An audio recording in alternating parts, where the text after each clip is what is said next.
tonight, how we're going to do it is we're going to begin with Juan doing an opening statement of 2-3 minutes.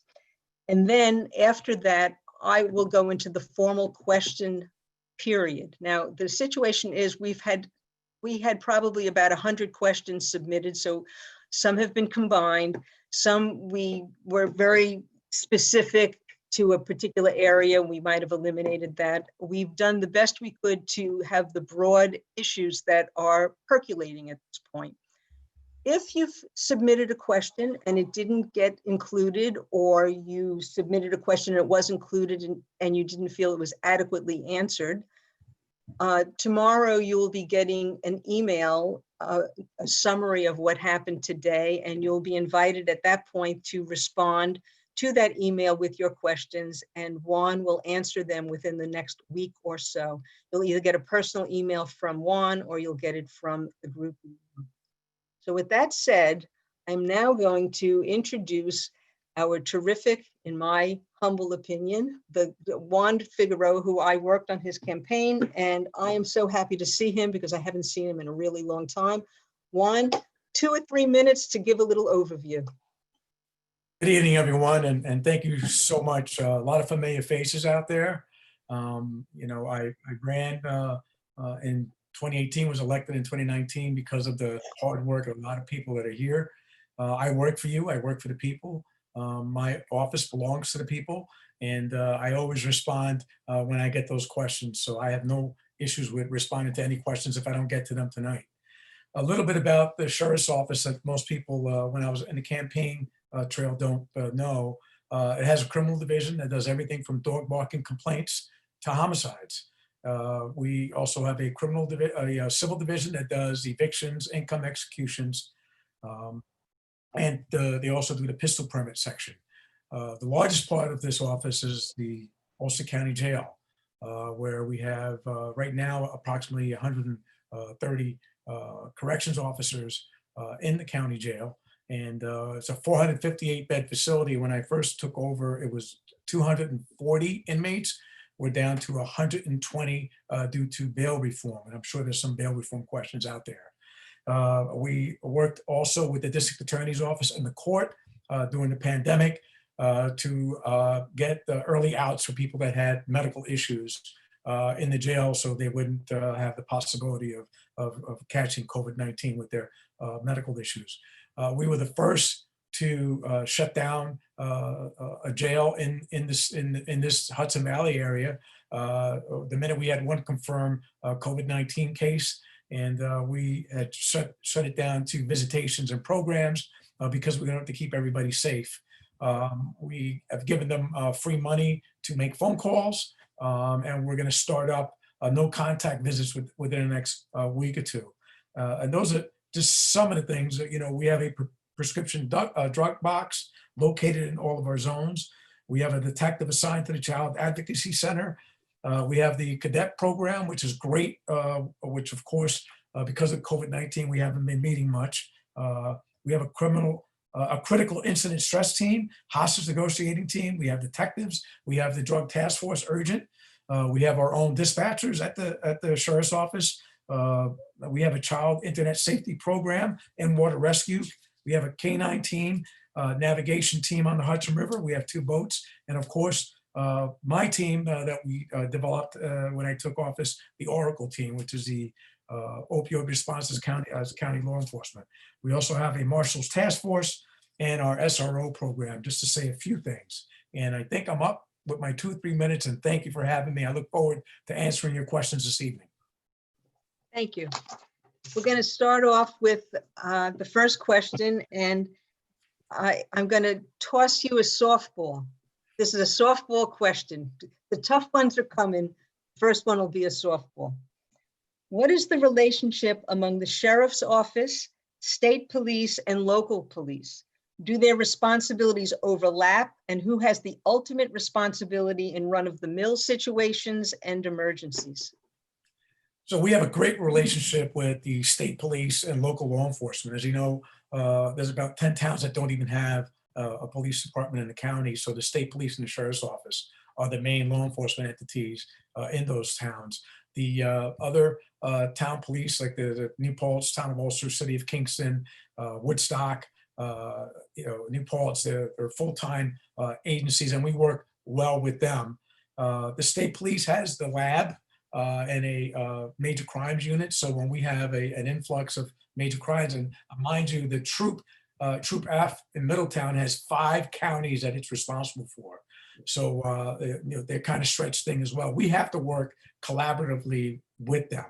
And so we have a very good relationship. We meet virtually now because of COVID-19 once a month. The Ulster County Chiefs Association, they usually meet at the Ulster County Law Enforcement Center, which is the sheriff's office. But because of COVID-19, we've been doing conference calls. But we do work collaboratively with all the agencies. Each government is responsible for their own entity. For example, the City of Kingston government controls the City of Kingston Police Department. The governor controls the state police, and county government and county residents control the sheriff's office. So that's the relationship, and we again work collaboratively together because we can't do the job alone. We really need the help of local law enforcement, the state police, and in some instances, federal agencies.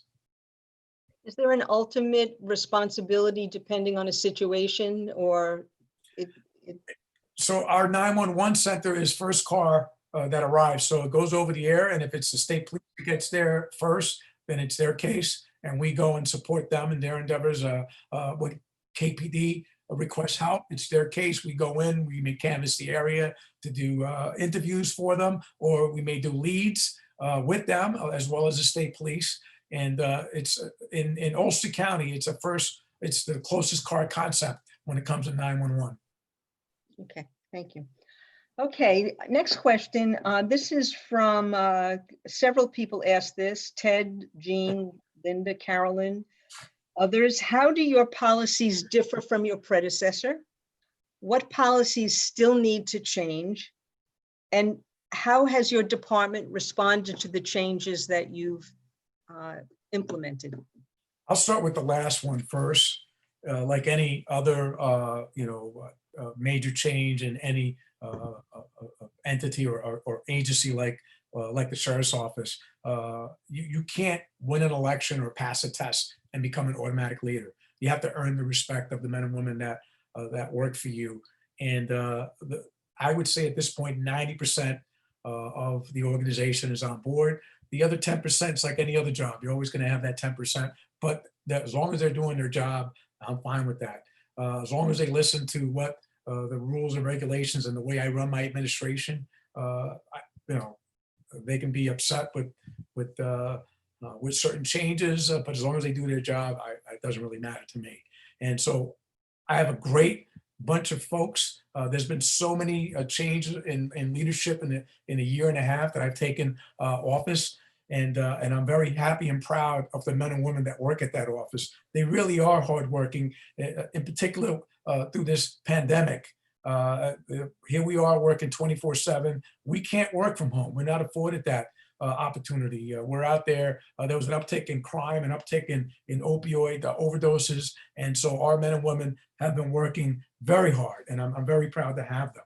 As far as policy changes, I can tell you from day one, I hit the ground running. The immigration groups that are out there, they spoke to me. I supported the green light, legislation. I went up to Albany and discussed why it was important for undocumented folks to have driver's licenses and the safety of our residents here in the county.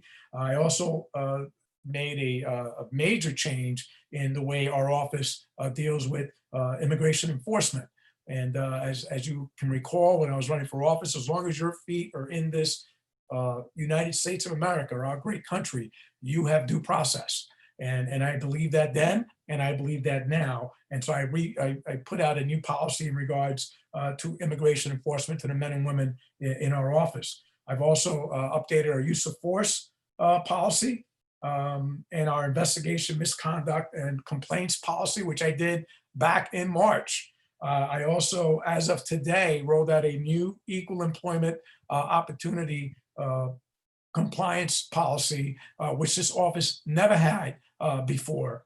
I'm also proud to say that as the 88th sheriff of Ulster County, I'm also the first elected Puerto Rican sheriff in New York State history. I also have the first African-American superintendent that runs the county jail.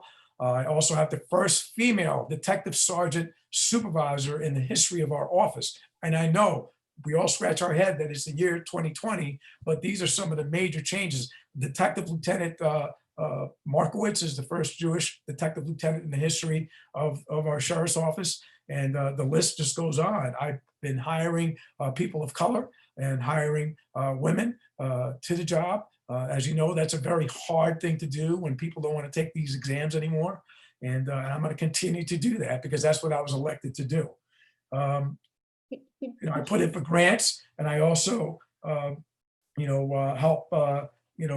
talk with the county health department, combined with them in reference to the OASIS combined county jail funding, which is part of our Oracle program, which we won an award as an innovative program throughout the state of New York and the New York State Sheriff's Association. And Oracle starts for opioid response as county law enforcement. And to date, we've had over 540 people that were trained in Narcan. And we have assisted over 35 people to go into rehab. The use of force, you said you changed the policy. What was it and what is it now, the use of force policy? So we upgraded it so it's more specific, and we are an accredited agency. Accreditation is done by the New York State Division of Criminal Justice Services, and it also helps us with our insurance and liabilities. These are required trainings in order to get accredited. And some of the changes that we made were more specific to use of force. And what I mean by that is that for over 30 years, there have been no chokeholds trained or taught here in New York, in particular, the sheriff's office. We just spelled it out a little bit more so people can see specifically things that they cannot do. The day after the murder of George Floyd, we put out a statement to the men and women at the office in regards to frontal asphyxiation positions that can cause the death of anyone. And even though it happened in Minneapolis or it happens anywhere in the country, when we see something that we can learn from, we immediately put it out because we don't want what happened somewhere else happen here. Thanks. Next question comes from Linda, Terry, and Julie. As a candidate, you promoted community policing. Have you implemented that? And if yes, how does it look and how is it working? COVID-19 has really slowed down the process of my first year was going to be focused on the administration part, policy updates and learning the job. The second year was operational. COVID-19 kind of put a slowdown on some of my plans. However, I still keep in contact with a lot of the community groups. I'll stop by the offices of some of our groups and talk to them. Our interfaith councils, I'll call and discuss with them certain issues that we may have or they may have, and I'll try and help them. So one of the things that you're going to see in the future is you're going to see those deputy sheriffs or sergeants at these town hall meetings, during the town hall meetings when they come back. You're going to see them. My vision is that you're going to know everybody that works your area, your patrol area, and you're going to know them by a first name basis. That's my vision. Unfortunately, COVID-19 kind of changed that because everything's, as you can see now, we're doing virtually. But I do meet with faith-based groups. I do speak to different organizations throughout the county. We still have our SRO program that is, to me, an important integral part of showing young children that, especially our SROs, it's not like the old days that they would put the guy that doesn't do anything in the SRO program at a school. Now it's someone that is young, someone that knows the school and knows children and actually brings them into our cadet program, which we, of course, COVID-19 is going to interfere with that again with this year, because we have 30 slots that we send kids, usually underprivileged kids, to the camp up in Penang that's run by the Sheriff's Association. And some of you may have gotten some requests from the Sheriff's Institute to donate to them. And that is what that's about. It's to help our underprivileged kids here in Ulster County to go to the camp, to get away and to have a different experience with law enforcement. And So these are some of the plans. As you know, the yellow dot program and our car seat program. If you don't have a car seat, we usually put it out on our Facebook. Our navigation team does boat safety courses for all the boaters out there on the Hudson, amongst other things. So we're always out there. Our dive team does demos at festivals when we were up and going. Our K9 teams members do demos at schools. But of course, all that's kind of on hold right now because of COVID-19. But we're going to go back to that. Okay. Here's a question from Tom and Rob. What is the sheriff's office doing to be sure that it is hearing unvarnished the responses of the most affected by systemic racism in law enforcement in our country? How is the sheriff's office protecting and encouraging those voices? First, I want to tell you that I personally walk down into the Ulster County Jail and speak to all the folks, all of our population down there. I get to sit and chat with folks, and if there's something that's wrong, they tell me, and I take action right away. I just revamped our internal affairs policy. Policy was revamped, and we haven't rolled it out online yet, but we will. I'm going to be able to explain to everyone what our complaint process is, and there'll be a form right online where you can fill out and submit a complaint. But that form, what's unique about that form is that it's not only a complaint form, but it's a commendation form. So if somebody actually does something good, I want people to say, hey, this officer did a good job. I've been to a lot of groups that were really upset with the way officers or deputies, either spoke to them. And in reality, all people want is to be treated with respect. And that comes, and the buck stops here. If that's not happening, I want to know. People could pick up the phone. I personally call people back. There's also the Ulster County, the county government, also on their website. If there's a complaint, they could submit that through the Ulster County website, and and it could be anonymous, and I get that in my office from the county. And again, if there's an issue or there's a complaint, when I'm out there, you can come right up to me and ask me, and I'll look into it. And I'm the one who usually calls back when I get these phone calls and complaints on individuals. But we take immediate action. And you said that a complaint form and an accommodation form will be. It's going to be rolled out on on the county website. I would say within the next 30 to 60 days. We are, because of COVID-19, there are a lot of other things that are going on, but that's going to be put out there, I would say, within the next 30 to 60 days. Okay. This question came from, I don't know, at least 15 people. So I'm not going to read off names, but it's a long question. So listen and then answer, okay? There are calls to defund the police, which means different things to different people. If some of the sheriff's office funding was redistributed, what programs would you want to receive more money? What funding and training would be needed to develop a force that addresses the issues that aren't law enforcement issues that law enforcement's being called to do at this point? For example, what mental health training do police need to have? And a piggyback on that, is there a partnership between social service agencies and the sheriff's office so that a trained social worker will go out when needed instead of a police officer? So long question. So there is a mental health mobile team that does come out, but of course they're limited late at night or weekends. I'd like to see that improve, and I know that the county is working on that. And we're really good partners with the Department of Health. We work together on Oracle, and people automatically assume that members in law enforcement don't have training. We do have training in mental health issues. It's again, we have a critical incident stress team that goes out when something happens, not just to us in law enforcement. We just sent our team out to the Ellenville Hospital where one of their loved ones, actually one of their workers, passed away. So we send teams out, and they are trained.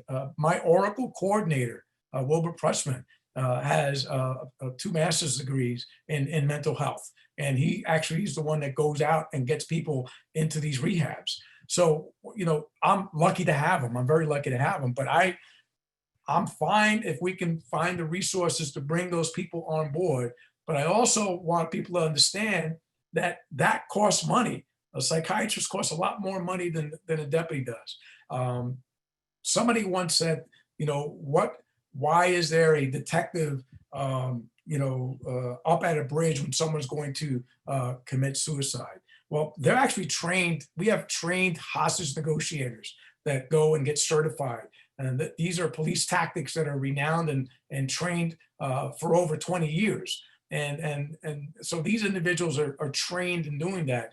I'm also sure a lot of our mental health experts have that same type of, and deal with the same type of issues like they do every single day when they go to a bridge. And the other part of that, if the individual, like we saw recently in one of our towns, jumps into the, to commit suicide, jumps into the river, and they committed a homicide at their home, that's still a death investigation that law enforcement is responsible for. So I am not opposed to partnering up with more with mental health. The term defund, though, I think needs to be kind of looked at in a different way.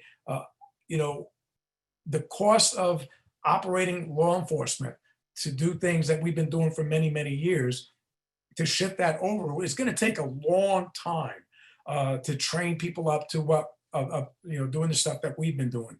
And again, I'm all for it if it's going to be better for the community. Anything that's better for our community, you can guarantee that I'm gonna agree with. And with that said, I'm pretty proud of the people that we have working in our hostage negotiating team. I've been to several barricaded subjects, and we have the ability to know if the individual has a weapon, because we have obviously pistol permits runs through the county office, and that type of information isn't necessarily given to mental health. So we have to partner up with them. And I think it's a great partnership if it could happen. And it is happening now. I just would like to see more of it. As far as defunding, that term, it depends what it is that we're going to shift over and how we're going to shift it over. And I guess the two committees that are working on this, one for the legislative front and one from the county executive, we're going to be looking at that. And at some point, we'll figure out a game plan on how to do that. But if it's something that's going to benefit the community, then I think it's something that we should look at.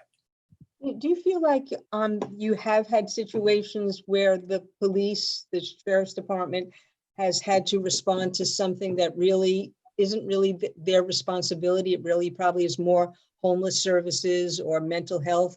And you were like, is there any time that you feel like you were put in a position where it really wasn't the law enforcement's job to be responding? That's always been the case when it comes to mental health issues. And some of our homeless people have a lot of mental health issues. And we have at least 3 to 4 prisoners at a given time at the county jail that should not be at the jail, but we're waiting for hospital beds and psychiatric wards to take them in, because as you can recall, it was like 20 years ago when all the mental institutions in the state were shut down. But that's always going to be an issue, with law enforcement. And if the individual becomes, dangerous, then law enforcement is going to have a call, and we're going to have to show up to this. So, of course, there's always a situation where we wish that another agency would be responsible for it. But when you show up at 2 o'clock in the morning, or on a Saturday, or on a 3-day weekend, like the 4th of July, it's tough to get outside help. Okay, here's a question from Alex. One last thing, there really isn't enough funding for our mental health folks. And that's something that I would want more, is mental health folks, especially to work at the county jail and work in conjunction, which, by the way, I believe the health department is hiring somebody here shortly to embed them with I believe they're peer advocates as well, with our Oracle team. And I'm very excited about that. You're talking about funding for the mental health department, not the sheriff's office. But they're partnering up with us. Got it. And that's what I'm excited about. Got it. Recent Black Lives Matter demonstrations have exposed the historic and continued lack of trust of law enforcement by people of color.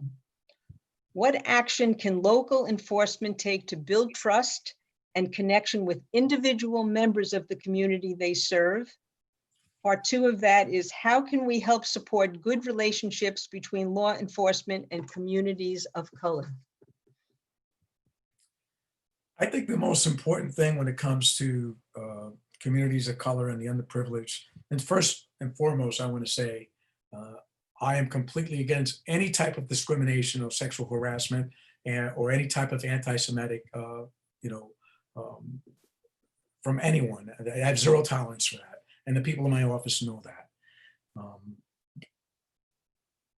Diversification, it really is a big key to the success in relationship with law enforcement and the community it serves. Trying to recruit people to take the test is a challenge, and I've been working on that, and I've been hiring people. But it's really important to diversify the office.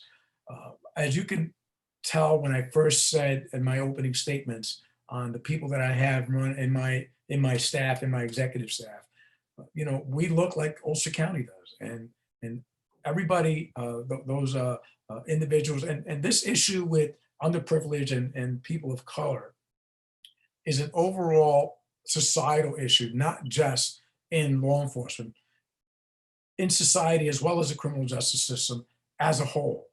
And what do I mean by that? The way we pick our juries. You have to have a driver's license, you're a homeowner, you pay property taxes. That's how you usually get selected on juries. In neighborhoods that I come from, most people don't have that. So when they go to a trial, are they really being judged by their peers? And I would gather to say that that's not necessarily true.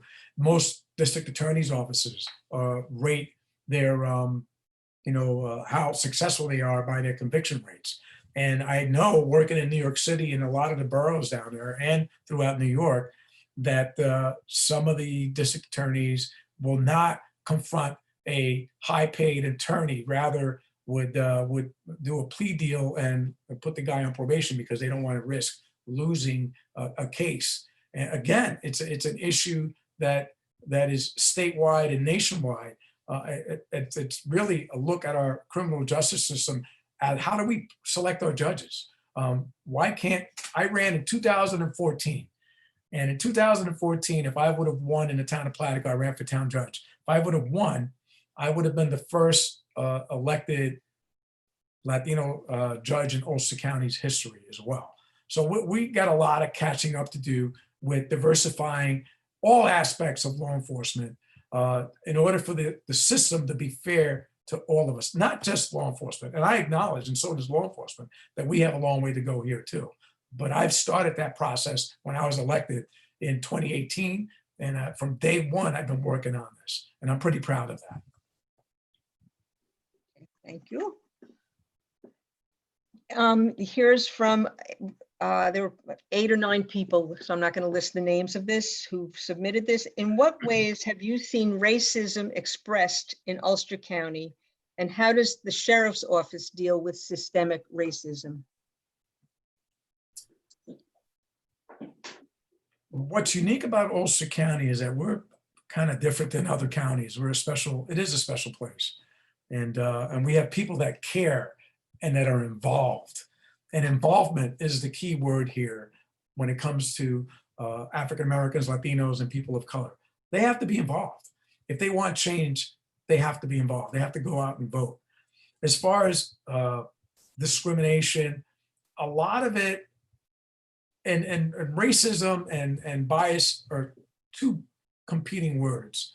We're not in the South like in North Carolina or South Carolina, where it's somewhat in your face and blatant. Here, it's a little bit more of I guess, micro biases that occur. In law enforcement, for example, in the sheriff's office, I revamped the way we do our hiring, how we promote people, how we assign people to details. It gives ownership to the people in the office, and it's not just the bosses that are doing it. In the past, it was just the upper leadership, and it always came down to who you know. One of the things I said, that law enforcement is generational, is that usually a father, uncle, cousins are all in the same agency. And that's true. Civil service plays a role in changing that. The civil service also plays a role in kind of putting a speed bump to people of color to come on this job. You have to start with the 95s and the 90s and then the 80s. The way our people of underprivileged people and people of color answer questions, for example, they don't have the same opportunity of answering the question the right way, like somebody that's white and has relations or have relatives in law enforcement. They can pick up the phone and they can say, I got to get interviewed. How should I answer these questions? For example, some would say a blackout is drinking and not knowing what you're doing and yet you're still up. Or some of these kids, when you ask them at an interview, would say, you ask them, well, how many blackouts have you had? And they would say 25. In reality, when you ask them, that's a lot. What is a blackout? The kids would think, or these individuals would think, that a blackout is having too many beers and falling out and passing out. And that's not the same thing. And that would disqualify somebody in an interview or a psychological. Our backgrounds when it comes to law enforcement, and the way we do things in the sheriff's office, when first you got to get a 90 or 95 and we have to go down the list, then you have to pass a psychological. Then there's a background investigation where they talk to your neighbors and your school teachers. And then there's an interview. And that process could take up to 4 months. So it's a pretty thorough process that occurs when you get hired in an organization like the sheriff's office and even the state police. I mean, these are real difficult processes. But I do believe that there are some biases involved in our hiring practices in government. And one of the things that I did was to change that when I took office. And I looked at things differently. And the staff and I'm proud of them, when the team that does the interviews, they also look at things differently now. And I think when we look at Ulster County as a whole, a lot of our agencies have to look at, if they didn't update their internal affairs policies in the last 5 years, that they have a policy that's 10, 20 years, or their hiring practice that's 10 or 20 years old, then they're not, as leaders, they're not doing their jobs. So it's really, I'm a big picture guy, as you know. And when I look at things, I look at things globally and with my eye of where I want to go. And where I want to go with the sheriff's office is to make it more representative of our community. And more importantly, to treat everybody with respect. I don't really see a lot of racism in Ulster County, but what I do see is implicit bias. And all of us have biases. And I partnered up with a professor at SUNY New Paltz, who is an expert in Black studies and implicit bias. And I'm going to enhance that training within our office so that our deputies know if there's an issue. And if there is, then we need to identify it, correct it, and move on. Have you had any specific complaints about any officers feeling that they mistreated anyone within the community? Has anyone come to you, and how do you deal with that?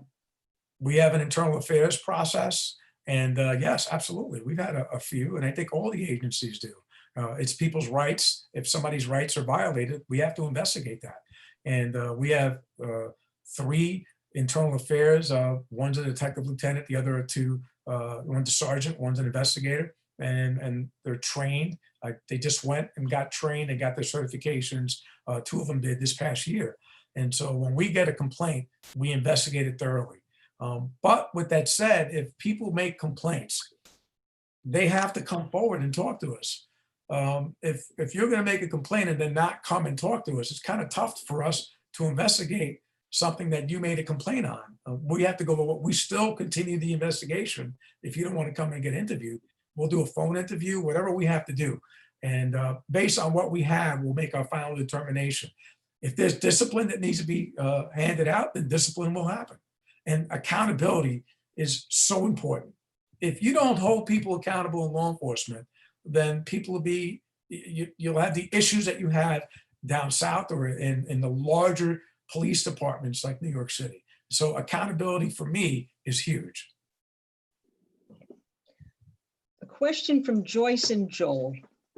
What are the stats on arrests? You might not have these at your fingertips, but you might be able to see them quickly enough or have a general idea. What are the stats on arrests, police shootings, and killings in Ulster County?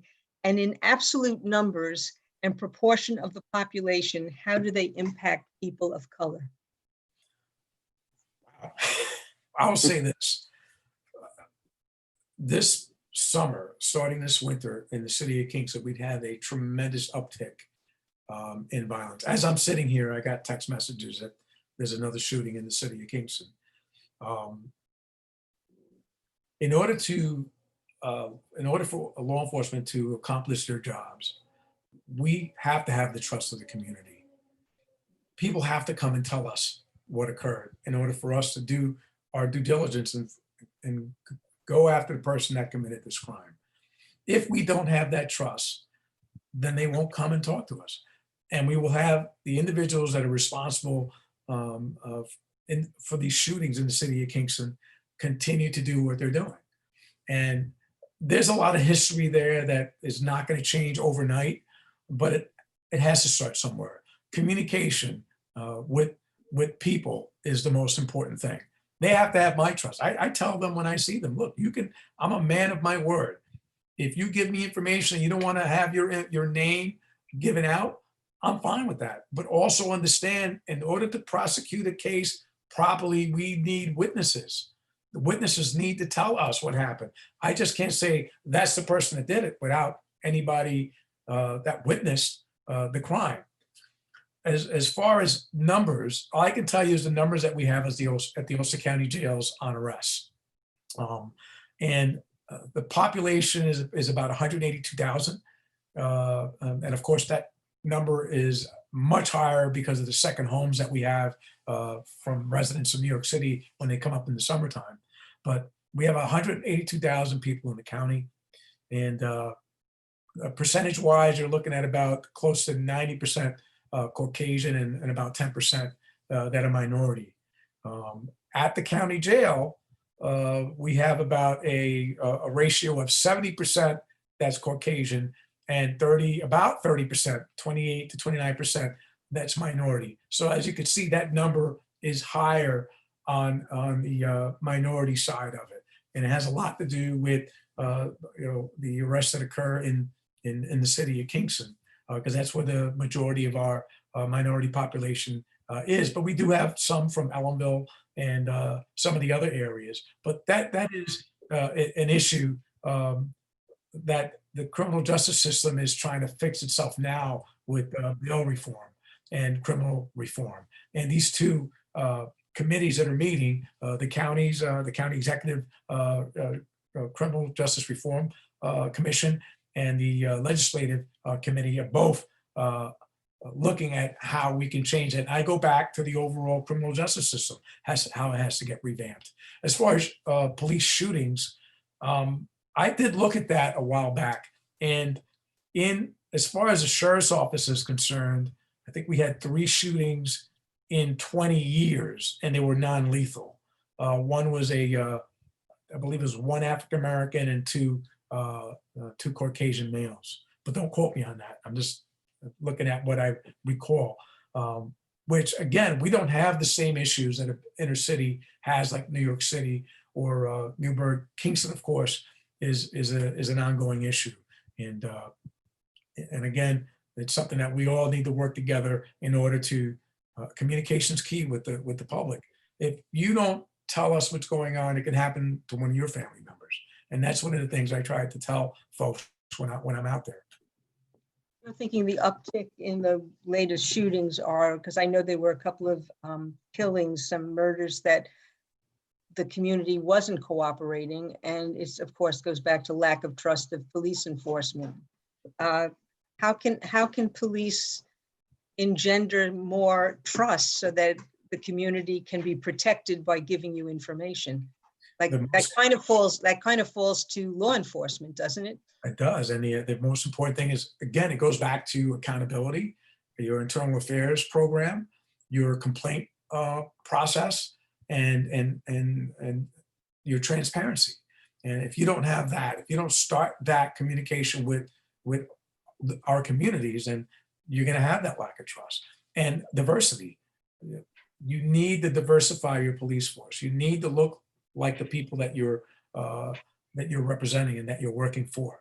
Because if you don't, people aren't going to trust you. There's certain things that I can say that another chief in this county won't be able to say because I'm a person of color, and that's a fact. And that's why, to me, diversification is key and important. Trust, treating people with respect, goes a long ways, regardless of how much money you make and regardless of the color of your skin. Just treating people fairly goes a long ways. When I was an instructor at the State Police Academy, I told the recruits, if you treat everybody like your grandmother, you'll be just fine. You're not going to have any issues or problems. And that's something that I strive to do. Trust me, I have experienced, they're not treating us like their grandmother. I might have to just jump around here because of time constraints. I will do a little bit here on the issue of immigration. We have, this was asked by several people in terms of what is being done to address the needs, such as being victims of crime, domestic violence, exploitation. What is happening? How are you addressing the immigration community, including asylum seekers and undocumented? And do you cooperate at all with ICE? Of course, you know, I do not I know you cooperate don't. with ICE. The immigration groups in this county are absolutely amazing people. They've come to my office. I've met with them. As you know, I supported the green light law, which is giving licenses to undocumented immigrants. And I personally get phone calls from folks. We had a bunch of illegal evictions that were occurring because people were taking advantage of people that were undocumented. And I would, I assigned my staff to make sure that didn't happen. And people know that I'm the Latino sheriff in the county, and they do call and they do reach out. And I'm very happy that they do.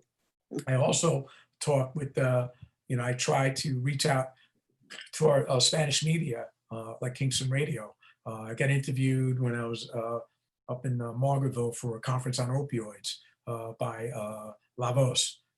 And so I do keep in contact with them, and they know that if they need something, they can reach out to me. And so do the immigration groups. And I get calls all the time.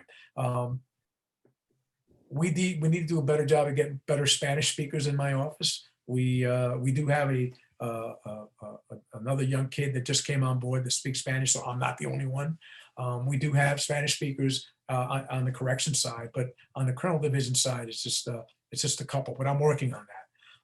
If anybody has a complaint, and when I go down and I talk to the population that's Spanish in the jails, I also speak to them to make sure that they're okay. If somebody has a complaint, all they have to do is reach out. And most people know that that I'm there to support and help, especially if someone's trying to do something that's completely illegal. I'm not going to stand for that. Again, I believe in due process. You know, you've mentioned several times about speaking directly to the residents in the jail. Do you have any issues that are any of your staff there not happy when you're going down and talking directly to? I mean, do you get any blowback from that? No, I don't actually. I guess they're used to it now. And I get the real story. I speak to them too.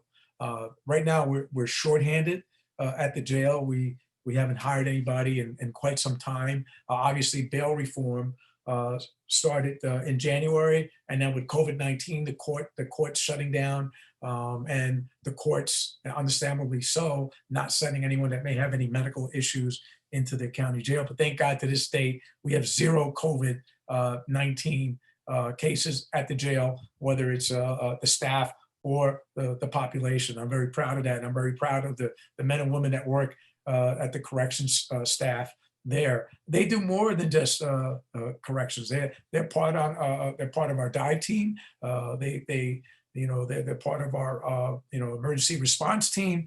They're part of our drone team. So they're just not corrections officers. They do so many different things as peace officers that they're amazing folks. They like when I go downstairs and talk to them and the population. The population has been, they haven't been able to see their families now going on almost 3.5, 4 months. And it can get a little, get a little bad back there, but we're going to start opening up no contact visitations within the next week or so. And they'll be able to see their loved ones. We just got, tablets where they can, text their loved ones. And now we're still waiting because, again, COVID-19, this should have been done months ago. But we have a phone system now that with the new phone company that's 16 cents a minute for phone calls. But there's also a video conferencing phone that each pod is getting. We're just waiting for them to turn the switch on so people can actually see their family members like we're talking here. And so, again, it's all about giving them the opportunity to reach out and speak to their family members. Okay, I'm going to skip around here. I might get back to another one, but this one I think is really important because many people asked about it. There is a movement to demilitarize the police as communities react to mine-resistant ambush-protected vehicles, what we call MRAP. And they're at demonstrations. You recently broke with the Ryan administration on his call to give up this vehicle. How can you reassure communities who are feeling under siege, for instance, when they see an MRAP at a Black Lives Matter protest, while continuing to see the MRAP as a law enforcement tool? Piggybacking on that is, when, if ever, was the armored vehicle actively used in Ulster County and for what reason? As you guys know, I'm a big supporter of that. That MRAP is not an offensive vehicle. There's no weapons on it. It's strictly a armored vehicle. It's used for protection. We used it numerous times since we've had it. I think we got the MRAP in 2015, but we've used it. There was a shooting in New Paltz where we had to evacuate the neighbors because the individual was barricaded and he had a high-powered weapon. We've used it in one of the hurricanes for flood rescue. What we have to understand is that we're an hour and a half north of New York City. We have about 42 nautical miles on the Hudson River. We have 3 bridges that go across the Hudson River. We have a rail line that comes up the Hudson River. And if there's any type, I'm in the what if business. And the what if business, what if something happens? It's my responsibility to protect the people of this county. And that's what I intend to do. I know the optics at times may look, or may scare people, but I'm in the business of saving lives. What happened in Poughkeepsie, in regards to the demonstrations that were occurring, there were some pre-positioned, and there was intel that we were privy to that the county wasn't privy to. There was intel that there were bricks, pallets of bricks being pre-positioned throughout the city. The Mid-Hudson Bridge, there are over 200,000 people that go over that bridge every day. In Poughkeepsie, we have St. Francis. It is the only level 2 trauma center in the Hudson Valley. Keeping that bridge open was important.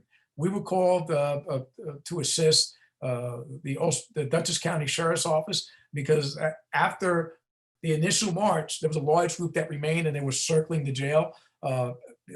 Basically, all the population that was in the jail started to, get pretty antsy, and the Dutchess County Sheriff's Office asked for our assistance, and so did the city of Poughkeepsie, because the crowd was heading back to the bridge that was already reopened. When the county executive went over the bridge, what he saw was the Bearcat.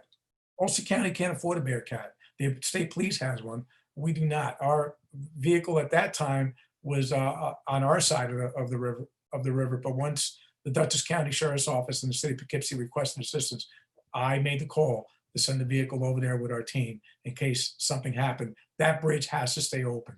A lot of people rely on it. We have 2 hospitals there. My part of Ulster County, where I live at in Platico, we go over to Vassar or we go over to St. Francis.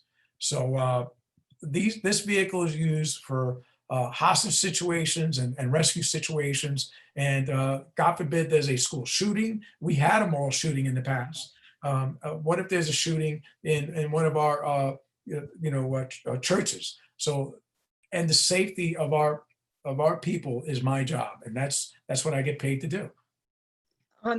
To follow up on that, a couple of comments have come up in the chat where they were saying things like, well, how does it protect us and in what situation? And so to me, the key is I've heard you, what you're saying. How does that get expressed to the community that this is there as a protection and not as an offensive? Like, what can you do to have the community understand that better? They can come and look at it. They can see that there are absolutely no weapons that's fixed to that vehicle. It's strictly an armored. There's no armored vehicle in the entire county of Ulster County. That vehicle is not only for the sheriff's office, it's for every law enforcement entity and every citizen and every resident of this county. And it actually has saved life of a barricaded subject who was shooting his weapon. That vehicle was used to move people out of residences. And it has been used in floods during one of the hurricanes. And it was part of the fleet when I took over. The 1033 program, we had a Humvee, and I made the decision to get rid of it, but there was no real use for it, so we did. We had M14 rifles, and they were just sitting there collecting dust, so we got rid of that. But the 1033 program also gave us a lot of medical supplies that we've used in this pandemic for some of the agencies that weren't able to get supplies. So the vehicle, the MRAP, is strictly a defensive vehicle. It is not an offensive vehicle when it's used to protect the citizens of this county. And once again, I say we're in the what if business, because if the thruway gets shut down, if the bridge gets shut down, if there's a bomb somewhere, we have to get people close to that bomb to get that bomb taken out. So I'm going to stand. You guys elected me to do a job. I'm going to do a job. My job is public safety, and that's what I intend to do. Okay. We're going back again to hiring and training. That seems to be an important issue for people. What are you doing to ensure comprehensive vetting of prospective officers for character and emotional stability? Does the hiring practice include education requirements and psychological evaluations, which I think you already said it does? But here's an interesting part. How does the sheriff's office support officers to seek mental health and not be stigmatized if, in fact, in the course of their job, they feel they need some mental health support? So one of the things that and that's a great question. And I first of all, coming in, like I said before, it's an extensive process to get hired. There is a psychological, there is an interview, there's a background investigation. It is an extensive process. It could take 4 to 6 months for that to happen. And the other thing, and I'm glad you brought that up, because I don't think people understand the job of the law enforcement officer. I'll give you an example. In my career, working in New York City, I did organized crime. I went after, the business side of the drug world, the cartels, strictly business. And the adrenaline rush when you're going in after these folks that have better equipment than you do, have more money than you do, have expensive, being the government and law enforcement, they have better equipment, they have better counter surveillance, and 10 to 15 times a year, that was an adrenaline rush, chasing people down. It has an effect on the body. What's been going on for the last 19 years as well is that we've been at a war. A lot of people, if you didn't realize this, there's a lot of, as a veteran, there are a lot of veterans that are in law enforcement. And when they get deployed and they come back, they just go right back to work. One of the things, I don't have anybody activated right now, but if I did and they come back, they would have to probably retake a psychological test, because I want to make sure that they're okay. there are people that suffer from PTSD, even in law enforcement. I'll give you an example of a Friday a couple of weeks ago. In the morning, there was a shooting in Kingston. There was a motorcycle personal injury accident, maybe an hour later. There was a suicide that when I went to it, I thought it was a homicide, but it wasn't. It was a suicide. And at the same time, there was a young kid that got a piece of his body amputated in an accident in another part of the county. And I went to that as well. And when I got there, this young man had passed away because it was a horrific accident. Within an hour, the parents showed up. One happened to be a sergeant at one of the correctional facilities, and his mother is a nurse at one of the local hospitals. And I saw our men that had to break the news to these people and how traumatic that is. You can't wait on a mental health expert to talk to people when that happens. I think the understanding that we can call people to show up there, sometimes these things happen like that. And when you do them so many times, you kind of get it's almost, you get numb to it. It's a numbness that you get to it. You feel for the people because you're human, and that takes effect on you, especially if you knew, like one of my supervisors knew the family member, and he was sent home. So there is a misunderstanding, I think, at times of what it entails to be an officer. And I think sometimes if you look at it in a different way, you get to see that this is a really, important job to tell and help people. And really, that's what this job's about. It's about helping people. But at the same time, it does have an effect to those that are in uniform. And it's up to us as leaders to identify any issues of our deputy sheriffs, that if they have an issue because they've been going through an issue because something by telling someone that their loved one had passed away, because it has an effect. So it's my job and the job of the bosses to make sure that we keep an eye on that. And if somebody needs help, I'm going to get them help. To me, if somebody needs to get a mental health help, then they should get it. And I'm not going to hold that against anyone in my office. Do you encourage them? I mean, I do. Is that a discussion that's had, that there's nothing to be ashamed of, and that it's a thing of strength to?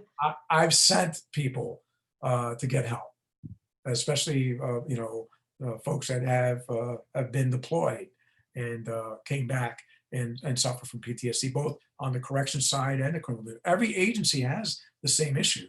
Nobody likes to talk about it, but it's an issue that we all have. And that has an effect on how we treat people out on the street. It does. And when we see that, it gets reported, and we try to take care of it as quick as we can. Okay, there was also part of that question about your staff. How can you ensure that prospective officers or current officers are not connected to white supremacists or other extreme organizations? We look at their social media. When they become candidates for office, they have to give us their passwords to all their social media accounts. The background investigator already knows that they have social media accounts because they look them up. So when they show up, they have to give up their passwords, and we actually go, that's part of our vetting process. And I said it at the beginning of one of her questions, I will not tolerate discrimination, sexual harassment, or anti-Semitism in the Ulster County Sheriff's Office. It's not going to happen. Okay, I'm going to jump here because we're running out of time, because there's some questions on the bail reform. And this is coming from Sakina, Lanny, and Barbara, who I know all three of them were at a Socrates event that you were at, where you voiced concerns about bail reform before it went into effect. And the question here is, have your concerns increased, decreased, or stayed the same? And do you believe further changes are needed in the bail reform law? We're lucky here in Ulster County that I was able to have a seat at the table. Senator Metzger, Assemblyman Cahill. I was able to speak to the senators directly up in Albany. I was able to speak to the Assembly Speaker directly in regards to some of the unintended consequences that bail reform had initially when they passed it last year in April. Even though the law didn't take effect until January, the courts were already releasing folks. Bail reform, the purpose of bail is to make sure you show up to court. That's what it's about. It's to make sure that you show up to court, because it was used in an unfair fashion against people of color and underprivileged people. And I understand that. And I approve of the changes that they were trying to do. I think what happened was, though, that there were some unintended consequences. How can you possibly say, when you go to a domestic dispute and you're cutting the circulation of somebody's neck, that's not a problem, and that the person isn't going to go back again? And something like that, an issue like that, when it comes to domestic violence, has to be looked at differently. But there needs to be a cool-off period. The judge decides that this individual has done this numerous times, can't give that individual an appearance ticket. It could turn into a homicide later. As you know, my work in New York City and the state police involved high-end organized crime and narcotics cases. Now, well, back that the law, thank God, has been adjusted since January 1st, and the new adjustment started in July 1st. But I can tell you that if the individual was driving around with 10 kilos in his car, and he was stopped in reference to an ongoing long-term investigation, and he knew that he was going to get an appearance ticket, he's not going to say anything. How can that be a benefit to the public when all that poison is out there on the streets? Sure, we were able to get the poison off the street, but the investigation is at a standstill now because that was an unintended consequence. January 1st, when that law passed, I got a phone call from a mother who told me, why is the person that's responsible for the death of her child being released? And the person that was responsible for the death of the child was selling fentanyl, and knew she was selling fentanyl. And I told her it's bail reform. I didn't feel good about that because I understand, what she was saying. And when the individual was released, there's more than enough evidence in that case, when it does eventually go to trial, that she may be convicted. So what's going to happen is that this individual knows that she's going to get convicted, yet she's out on bail. She's going to continue to do crime. And that's exactly what happened. She went right back to continuing to do what she was doing before. We had 4 individuals that came down from the Troy area and were breaking into cars broad daylight in Hurley several months ago. I would say it was like February or March.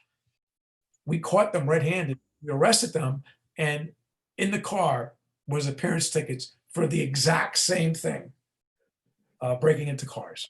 So there were a lot of unintended consequences that happened with the initial bail reform, but I was able to have a seat at the table and have a discussion, and it was hard. It wasn't easy because I know what the intent was, because I know how unfair bail was to people of color and underprivileged people. But there were some unintended consequences, and those unintended consequences were addressed in this last and I give the Assembly and the Senate a lot of credit, because I don't know of any law that the Senate and the Assembly went and readjusted and the governor signed 4 months or 5 months after it was passed. To me, it's unbelievable and a miracle. So I give credit to the Assembly and the Senate and the governor for making those adjustments to the law. Law enforcement did not have a seat at the table when these, and I know there are some people that are going to differ with me, but they did not, because if they did, then these unintended consequences would not have happened. But nonetheless, it was adjusted. Do I see more adjustments coming? Possibly. We have to wait and see. For example, again, bail reform. Bail was the purpose of bail is to make sure you show up to court. Our population started going down in April of last year when the law was passed, even though it wasn't in effect. So we went from 240 to 190 in the summertime. Right at January 1st, we went to about 140. And because of COVID-19 and the court shutting down, we gradually went down to about 115, 120, where we're at now. Those individuals, though, that still have to go to court, still have to get sentenced for their crimes. And they will be sentenced, and they will be going back to the county jail if the judge decides that. The other thing is that there's no more time served. in the past, if you didn't have the bail, that time would be considered time of your sentence. Well, that's not going to be the case anymore, because that's not, unless it's a qualifying offense, you're not going to get bail. So there were all kinds of, so when I look at the numbers at the jail, they want me to look at adjusting the number of corrections officers that I have in comparison to the number of inmates that I have. But the numbers that I'm looking at now are not the true numbers until the law goes into effect, the courts are back open, and people are sentenced. And if I have 100 people and 300 people that are inmates, I'm going to have a problem staffing that. And the State Commission on Corrections isn't going to let me send people to another jail when I have a full functioning jail, and this county is responsible for their own prisoners. So there's a lot of different things that people, when I look at it a little bit differently, because the numbers that we have right now aren't the true numbers. And the State Commission on Corrections, when they look at the numbers at the county jail, they want to see at least a year to a year and a half of actual solid data before we can request them to come in and assess our numbers to see what our staffing levels are worth it. That's not to say if there's 10 people, 10 inmates in our facility and I got 100 corrections officers that I'm not going to act. Obviously, that's something I have to act on. But nonetheless, that's where we're at in regards to how bail reform has affected my office. We're almost out of time. I'm going to ask two very quick questions and then we'll wrap up. I think that one is, could you update us on incarcerated people and drug addiction at the county jail? Are they housed separately, and what treatment do they receive? So, as you know, I started Oracle less than a year ago, opioid response at county law enforcement. There's 4 phases. Phase 1 was educating people with the trailer that we sent out, which, by the way, the trailer was bought by donated funds of people that lost loved ones. And we did Narcan training. It was a mock house. So you know what to look for if you believe somebody in your home was addicted to opioids. We did Narcan training, and at the end of that, we gave you a slew of contact numbers to call if you need help, to include the Oracle team, which is phase 2. The Oracle team started going out in September of last year. And like I said earlier, we have assisted about 35 people to go into rehab. We have partnerships, great partnerships, like with Ellenville Hospital, Samadhi, the county health department, the county executive's office, and it's a tremendous partnership that's been successful. Of course, our numbers have gone so far up because of COVID-19. It's 100% higher opioid overdoses now, and we are also looking at a tremendous number of overdose fatalities in Ulster County. And again, it comes back to the issue that we have with COVID-19. Our teams are still going out.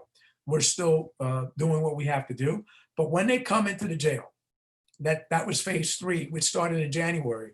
We were allowing folks that are under a program to continue their program in the county jail. So it's Suboxone or methadone. Right now we have, I believe I think it's 9 individuals that are in our facility, and they are in a separate pod. And they have, some of the programs, like the counseling, had to stop because of COVID-19. We're just not allowing any programs in right now. But nonetheless, we do have nurses that go and talk to them. We do have a mental health expert that goes and talk to them. And we've been successful so far. The next phase is opening up the program to people that show up at the county jail that are addicted and want help. We can start them on the program. And we can tell that they need help because they start detoxing. They get really, really sick in the jail. And then what we want to do is start that next phase at the jail. There is a $50,000 grant that Oasis controls that gave that to Ulster County. It's actually controlled by the mental health Ulster County Department of Health, and that $50,000 is to pay for those medications at the county jail. And we're in partnership. As you know, I have a facility within the jail that's a clinic. So I have nurses, doctors, a dentist, and one of our nurses that runs the facility actually came from Rikers Island. She brought all that information and all that wealth of knowledge with her on how to progress to the next step. And we're looking to do that in September, to that second phase of it. Again, COVID-19 kind of played a hold up on that, but we're doing well. And I'm hoping that these folks, once they leave, we do hand them off to our county health department. Woodstock, actually Family Woodstock is hiring somebody for the purposes of housing, and they're going to be embedded in the county jail. The Department of Health, our county Department of Health, is hiring somebody that's going to be helping with the discharge planning, and they also have a mental health background, so I'm excited about that. We really are out of time, so I'm not going to get to the last question, but I'll just let you know that the question was about, so you can keep it in your head, there are people who are asking and begging you to enforce masks and the quarantine from out of state. I want to answer that. Okay. Okay. So that's 30 important. seconds or less. So I gotta tell you that we live in a free society. Most of the time, we get the pause complaints from the state. We give them out to the local police agencies, and they go out and enforce them. When we get them, we go to the areas that don't have local police departments. By the time we get there, those folks are either gone, or they say they have a medical condition that they can't wear the mask. And we can't verify that. Most people, though, put on their mask when we show up, 99.9%. But I think educating people is much more important than threatening people.